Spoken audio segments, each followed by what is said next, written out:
Então, vamos lá, amigo. Continuando. Então, esses homens, né, trouxeram grandes contribuições para o mundo contemporâneo, na verdade, para a época deles e até hoje.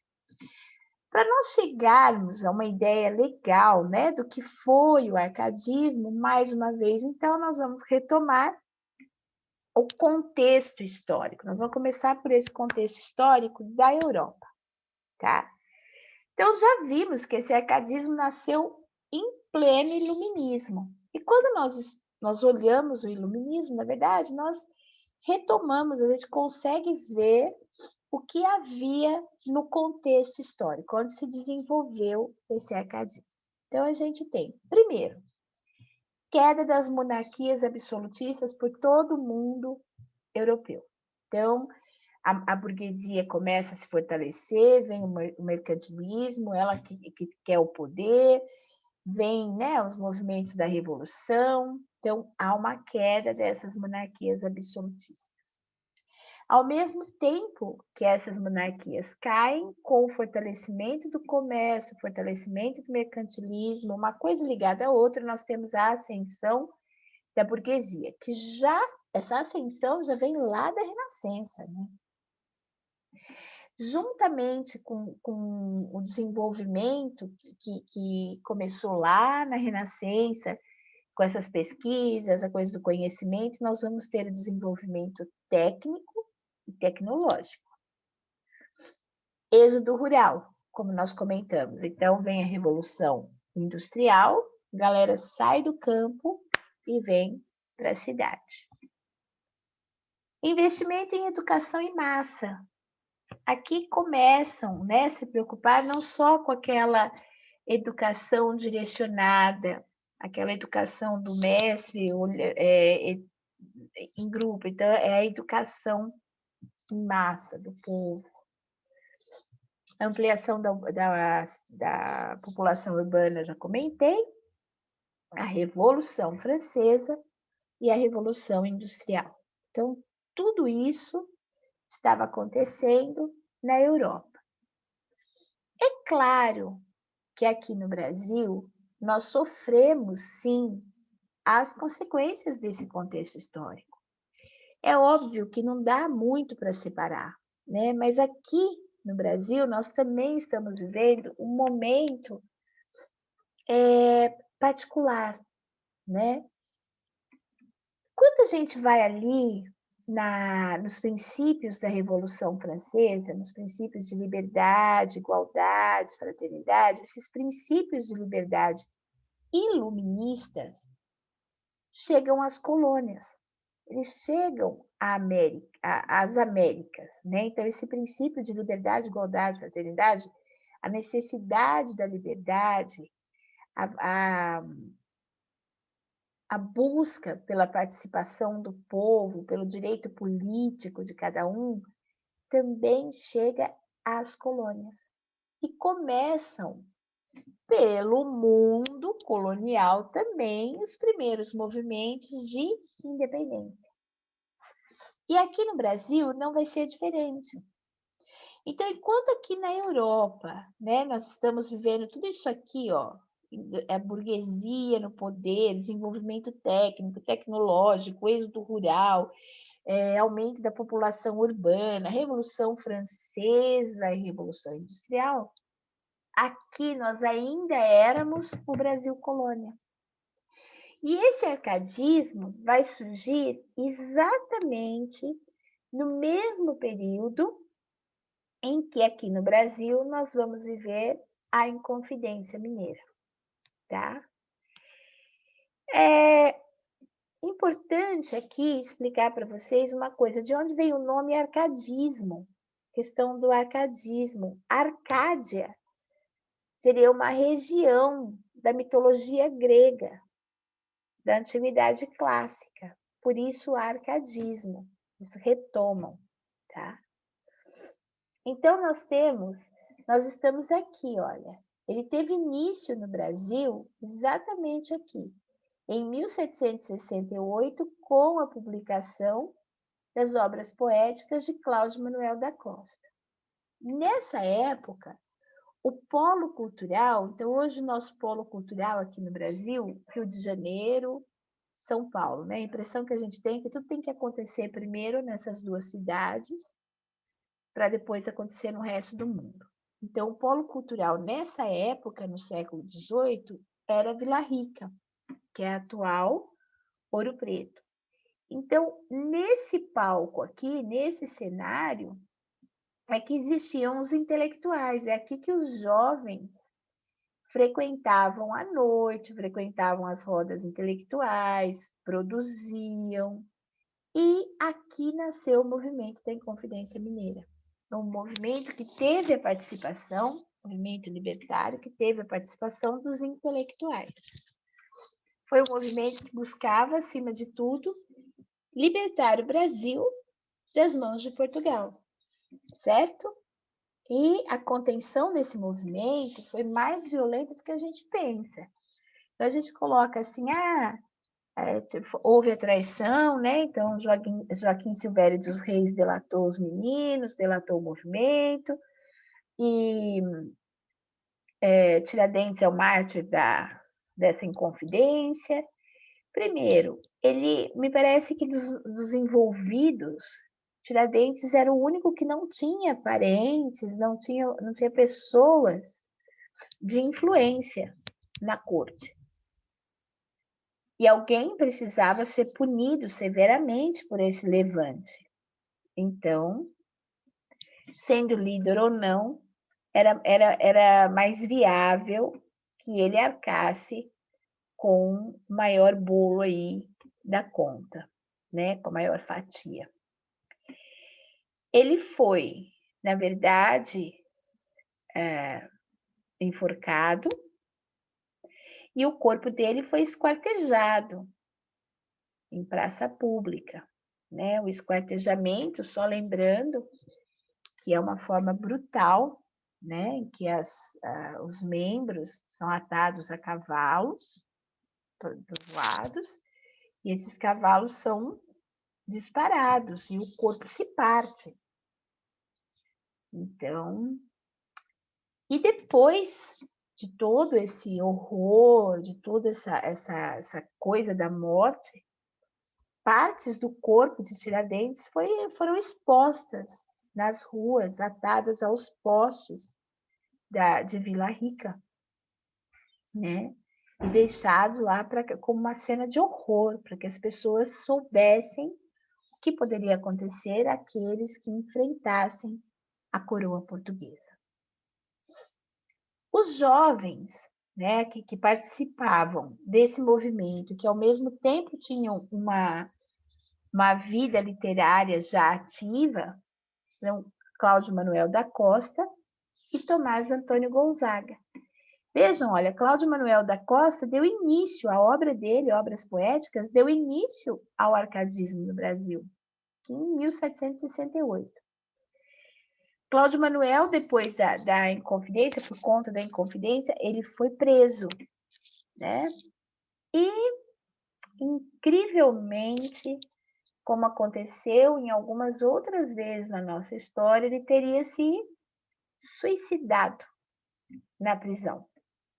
O que é muito interessante e que nós colocamos aspas nesse suicidado, eu colocaria bastante, né? Bastantes aspas nesse suicídio, teria se suicidado, né? Eu brinco, falo que ele amanheceu suicidado, né? Por que isso? Porque o que é muito interessante, porque ele teria se suicidado enforcado, né? Então, fica meio difícil aí acreditar que numa cela ele teria conseguido se matar. Alguns dizem que foi com a roupa, outros dizem que foi com uma corda.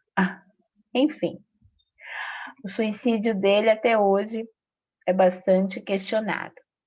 E o Tomás Antônio Gonzaga, que também foi um escritor de destaque no nosso arcadismo, ele foi exilado, ele foi para Moçambique, ele foi obrigado, ele foi preso e ele foi obrigado a ir para Moçambique, foi exilado lá, né? teria se casado lá e construído a vida lá, mas foi para Moçambique, né. É uma obra eu acho que a gente encontra até pela internet, a obra O Romanceiro da Inconfidência, de Cecília Meirelles, ela é modernista, ela é da segunda geração do modernismo.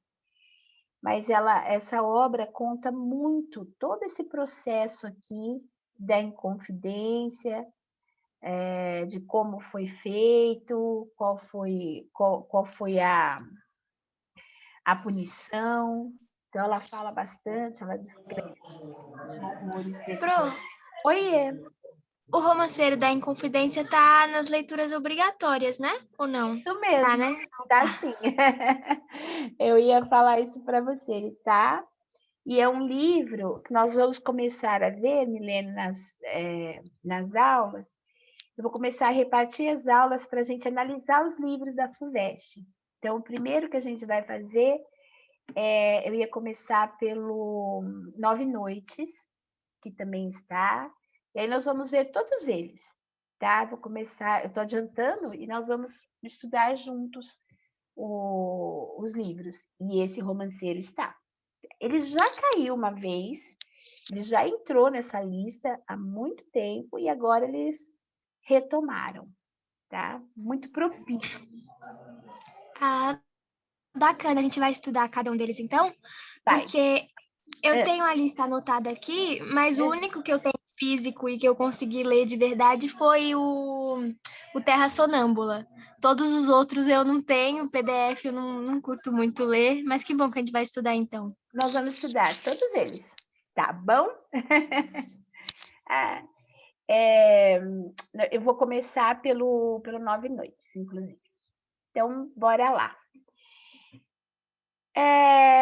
E se eu não me engano, Milena, tem os sonetos mudaram esse ano, acho que é o soneto, também são sonetos escolhidos de Gregório de Matos. Acho que tem os sonetos, tem o Romanceiro da Inconfidência, porque eu fiz alguns sonetos do Gregório, não fiz muitos, porque nós vamos estudar também, tá bom? Então, e ele é escrito em versos, esse romanceiro. Então, ele é um livro, ao mesmo tempo, muito bacana, também muito difícil, tá? Então, vamos lá. Aí nós temos as características desse arcadismo, as características desse período. Esse período que se desenvolveu numa época em que houve... Em que momento, então, já que se fala tanto que ele é neoclássico, em que momento esse período foi buscar essa antiguidade clássica? Em que momento houve essa retomada? Né? Onde? Nas próprias características. Primeiro, eles vão usar muito termos em latim. Já começa daí. Segundo, muito legal, os autores, os poetas do arcadismo adotam pseudônimos de pastores da antiguidade, da mitologia grega. Então, muitos adotam esses pseudônimos. Mas aqui nós temos as principais características do arcadismo, tá? Então, nós temos, primeiro, o inutilia truncate. Inutilia truncate é cortar o inútil, cortar o que não serve. Então, é preciso que haja simplicidade, que as coisas sejam simples, diretas, né? Então, aqui, essa característica, ela é bem oposta ao movimento barroco, que trazia uma linguagem de exaltação, uma linguagem rebuscada, né? Usava a questão do que é paradoxal, e aqui o arcadismo exalta uma poesia simples, clara, direta. Depois nós temos uma outra característica, que é o locus amenus. Esse locus amenus é um lugar agradável, um lugar ameno, um lugar, então ele buscava o campo, né? Então eles procuram daí aquelas características como o bucolismo, como o mundo campestre, né? A presença do campo. Então, diferente da cidade, o campo era considerado o lugar ideal para se viver. Então, por isso, eles vão exaltar o ambiente rural a todo momento. Fugire urbem, tem tudo a ver aqui, ó. Se o lugar ameno e agradável é o campo, fugire oh meu Deus, urbem, é fugir da cidade. Então, para os Árcades, era necessário fugir do ambiente urbano. Por quê? Porque o equilíbrio, a plenitude, a felicidade, a tranquilidade estaria no campo. O carpe diem. O carpe diem é aproveitar o momento, viver o dia, viver o presente, né? Esse é o mais famoso. Esse carpe diem aqui, ele ia muito, na verdade, em oposição às questões religiosas do teocentrismo, em que o homem vivia o hoje, vivia o presente com medo da morte, com medo da punição, ele vivia para ser salvo numa eternidade. Então ele passava a vida tentando se preservar para que ele não fosse punido depois da morte. E vem esse carpe diem e fala: ok, é hora de viver o dia, de viver o momento. Esse carpe diem ficou muito famoso. Tem um filme, não sei se você já assistiu, é um filme antigo. Nossa, eu assisti mais de 10 vezes tranquilamente a esse filme. Se chama Sociedade dos Poetas Mortos. E tem algumas cenas em que a história de um professor de literatura que vai trabalhar num colégio extremamente conservador, de elite, mas extremamente conservador. E ele começa a mostrar um outro lado da literatura, um outro lado da poesia, uma outra verdade para esses alunos. E há um momento muito bonito em que ele fala do carpe diem, da necessidade do carpe diem, do que é viver o momento, do que é viver um dia de cada vez, do que é aproveitar o que você tem agora, né? E esse carpe diem aí é muito bacana, Milena, você encontra... Eu não curto muito a gente falar, né, de filme no YouTube, mas eu acho que você encontra, não sei se tem nessas coisas de Netflix, essas coisas, porque ele é bem antigo mesmo. Eu nunca assisti esse filme, não, Pro, mas eu acho que eu já vi ele no catálogo da Netflix. Acho que tem lá sim. Depois eu dou uma olhada. E o Olha, Carpe Diem, eu já ouvi essa frase algumas vezes, sim. Mas não nesse filme. Esse filme eu nunca assisti. esse Carpe Diem é muito famoso. E, nossa, se você tiver um tempinho e estiver na Netflix, assista. É um filme que vale a pena, assim, de verdade. Ele é bonito em tudo. Ele é bonito no enredo, ele é bonito na trama, ele é bonito na condução da coisa. Tem umas cenas muito bonitas, assim. É um filme... Foram muito felizes ao fazer o filme. Bem bacana. Então, se tiver na Netflix, ótimo. Um tempinho aí, você assiste, que é legal. Então, esse Carpe Diem é viver esse momento, né? Justamente o oposto da teoria cristã, teocêntrica, da culpa, do medo, do temos que viver para ser eternos, temos que ser perdoados, essa coisa toda. E a áurea medíocritas, que é o equilíbrio do ouro, que é viver na simplicidade. Então, aqui nós temos as principais características, os principais princípios do arcadismo e que estarão presentes na nossa literatura, na nossa poesia lírica.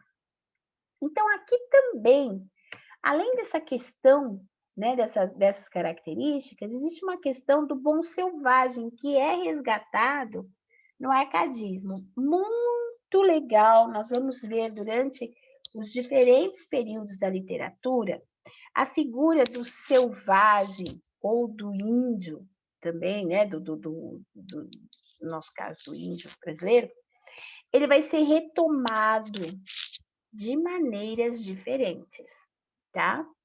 Então, nessa época aqui do arcadismo, nós vamos ter a figura do bom selvagem. Então, o homem puro, o homem que não tem contato com o mal, ele só vai ter contato com o mal e com os vícios do homem a partir do momento que ele entra em contato com o homem branco, com o homem europeu, que vai corroborar com aquela fala de Rousseau, né? Que dizia que o homem nasce bom e a sociedade que o corrompe.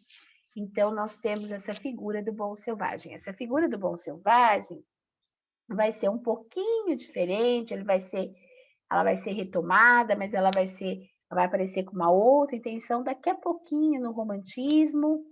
Quando a gente chega lá no modernismo, é uma outra configuração.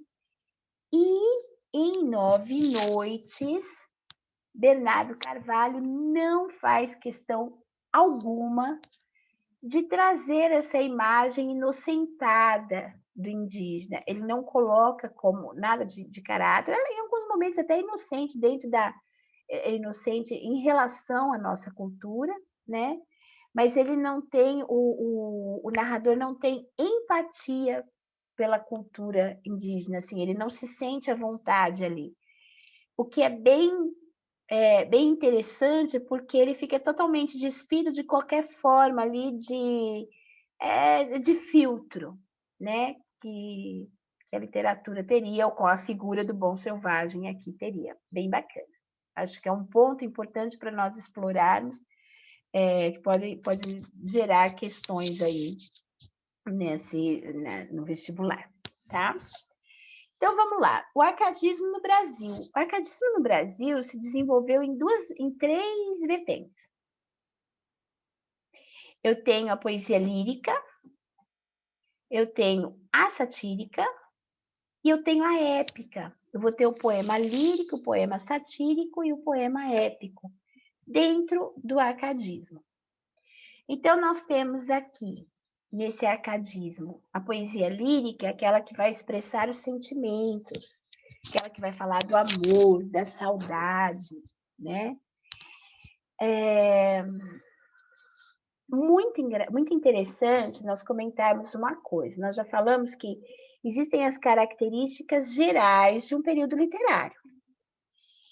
Existem aquelas características que trazem um traço de individualidade de determinados autores. Aqui no arcadismo, em alguns autores, nós vamos ter alguns poetas, nós vamos ter um traço pré-romântico. O que é isso? O romantismo é um verdadeiro culto ao indivíduo, é um culto à primeira pessoa do singular.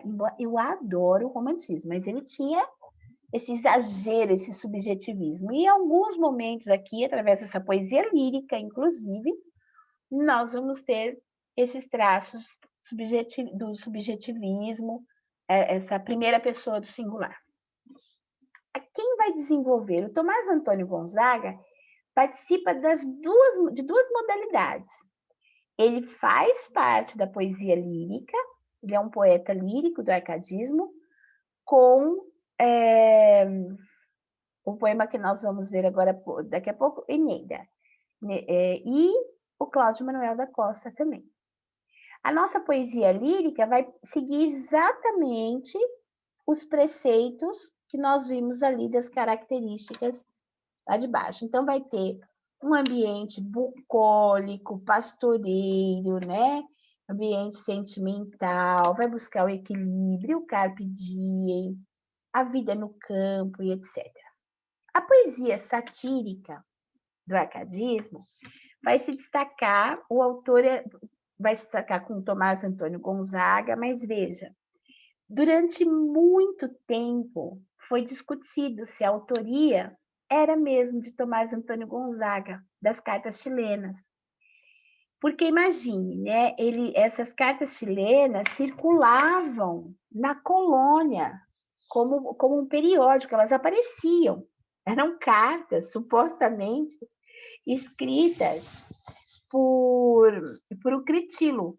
Então, o remetente era Critilo, e ele escrevia a Doroteu.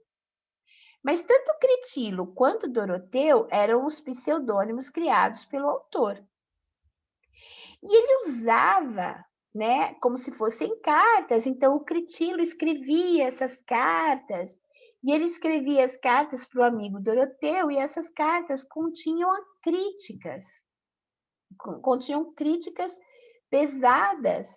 E essa crítica nada mais era do que essas críticas eram, na verdade, ferozes, indiretas, críticas pesadas a Luiz da Cunha Menezes, que era o governador de Minas Gerais na época. Ele falava, as tais críticas nas cartas chilenas eram direcionadas ao fanfarrão Minésio. Fanfarrão é um adjetivo, né, para, você é um fanfarrão. Então, você é alguém, um palhação, é alguém que nós não podemos levar a sério. Nossa, me veio à mente um belíssimo fanfarrão nesse momento. Então, o fanfarrão Minésio, porque é de Minas Gerais. Olha que sacada, né? Então, é um abestado, é o fanfarrão Minésio. E ele criticava, eram pesadíssimas. Conta-se que esse governo aqui, esse governador, procurou, assim, à luz de vela, quem eram Critilo e quem era Doroteu, ou seja, quem eram os autores dessas cartas chilenas. Ele escrevia e essas cartas eram publicadas e distribuídas, né? Apareciam no, oh, meu Deus, na colônia, e as pessoas liam e ficavam, obviamente, deviam ficar esperando, deviam circular vários comentários, deviam causar, né? Elas foram depois reunidas e publicadas. Então, né, foi bem. E mais, durante muito tempo não se tinha certeza se ele mesmo teria sido o autor dessas cartas, ou se ele teria escrito sozinho essas cartas. E me parece que, com o tempo, através de estudos, chegou-se à conclusão que sim, ele era o autor e ele teria escrito as cartas chilenas, a autoria teria sido dele. Também nós temos uma obra épica, né, no arcadismo, a obra épica, aquele poema épico, né, que conta uma história do herói. Nós temos 2 poemas épicos, 2 obras. Nós temos O Uraguai, de Basílio da Gama, e Caramuru, de Santa Rita Durão. Na verdade, o Santa Rita Durão era um frei, né? Então, ele era o Frei Santa Rita Durão. Não se coloca porque não há necessidade, mas ele era um frei. Esse livro, esse Caramuru aqui, tem uma versão dele em filme, muito legal. E se eu não estou absolutamente louca, até com o Celton Mello. Mas é muito legal esse livro.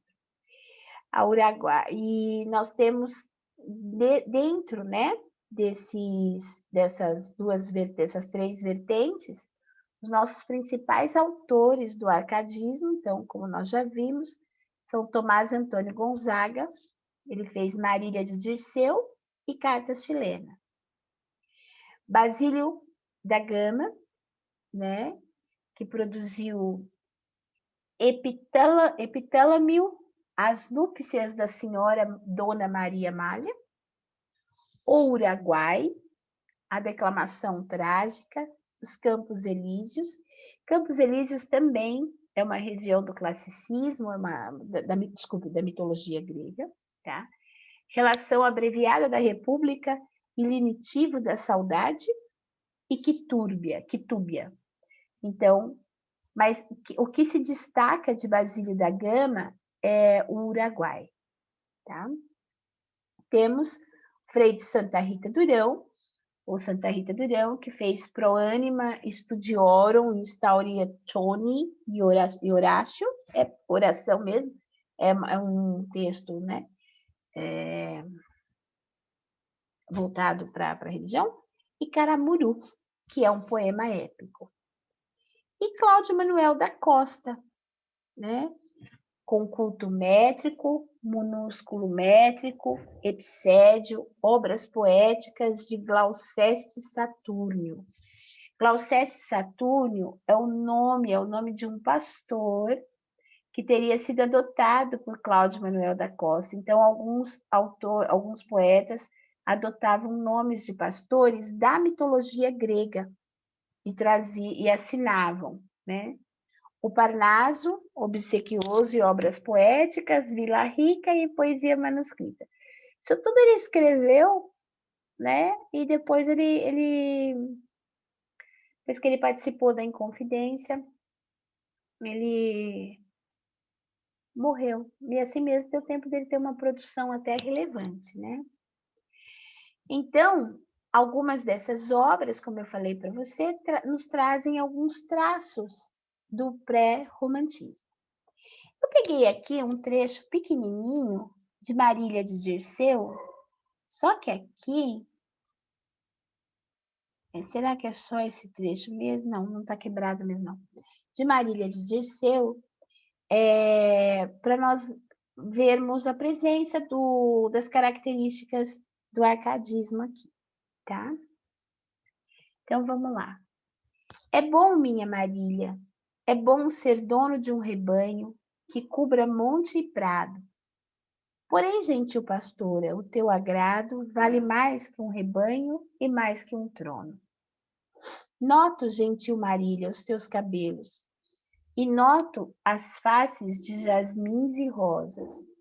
Noto os teus olhos belos, os brancos dentes e as feições mimosas.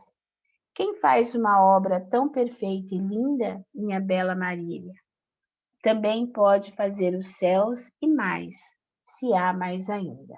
Então, ele começa, na verdade, falando Ele fala como é que fala? Idealizando a Marília, né? Falando da beleza dela, colocando o equilíbrio das formas dela como uma beleza harmoniosa.